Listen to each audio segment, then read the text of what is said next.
Hello student, chapter is an empire across 3 continents, and today's topic is controlling of workers in the Roman Empire. That time slavery was an institution deeply rooted in ancient Roman world. Though slavery was institutionalized and was greatly used as labor, but it was not always slaves that performed labor in the Roman economy. Okay. This time, as peace was established in the 1st century, the supply of slaves declined and users of slave labor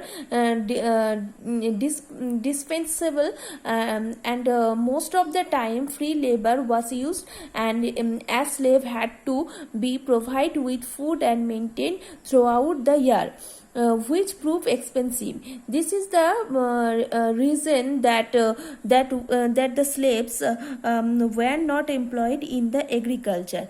And that time, on the other hand, the slaves and freedom were extensively used in jobs and where labor was not required in large number, that is as business managers.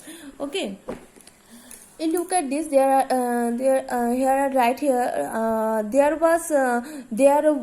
was presumption that without supervision, no work would ever get done.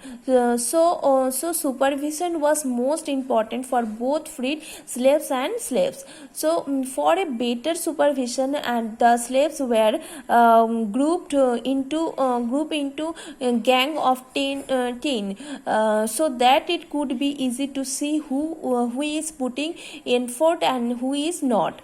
Okay, so this method was criticized by Pliny the Elder. He was of the opinion that the slave gangs were the worst method of organizing production, because slaves who work in gangs were usually chained together by their feet. And although all this look hurts, yet similar principles of labor control are being enforcement in most of the factories in the world today. Next is look at their debate contracts.